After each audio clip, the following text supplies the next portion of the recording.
AITA for storming out of my dad's wedding because he didn't menti my brother, sister, and his stepdaughters but ONL me? I'm 16M, adopted. My siblings are my parents' bio kids. They're 13 and 11. 7 years ago my parents divorced.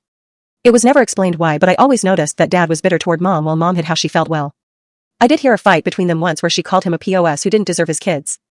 At the time, it didn't make sense, but it makes more sense now. My dad got remarried a month ago. His wife has 2 daughters, 5 and 6, with her first husband, who died.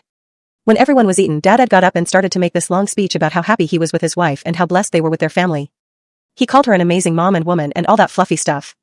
Then he thanked her daughters for being amazing, and he told them he couldn't wait to be their dad for real and how much he already loved them. Then he thanked his kids but only named my brother and sister. He didn't say a single thing about me. He gushed about my siblings, about his wife's girls. Then he told everyone how the family and named everyone except me was starting fresh from that day forward. Holicky they worky to have such great kids.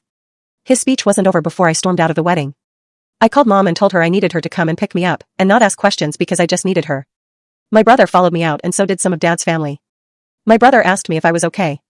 The rest of the family asked why I made a scene, and when I pointed out the speech they said it was an oversight and I was included every time he said kids, and so what if he left out my name? It wasn't the end of the world. I told them it was only my name. My brother tried to say something to dad's family but they told him to go back inside and celebrate and not to make more of a scene at the wedding. They tried to make me go back in too, but I told them I was going home with mom. When I told mom what happened I got so upset. She did her best to calm me down and distract me. It was a few days later when she talked to me about what happened more. I told her missing my name once in that speech was maybe understandable, but he wrote a long-ass book and still didn't mention my name. I told him he couldn't have made it clearer that I'm not his real kid. She told me she was so sorry. I mentioned what I heard before and she told me the biggest reason we divorced is he wanted to give me up because they had their own kids. But he fought for me in the divorce with my siblings, so she hoped he'd grow eventually. I said he probably didn't want to pay child support. I heard nothing from dad since. His family have tried to yell at me for making a scene at the wedding but mom shut them down. My siblings still go to his house but he doesn't ask about me or seem to care that I don't go with them. And even with that his family still wants to say I'm TA.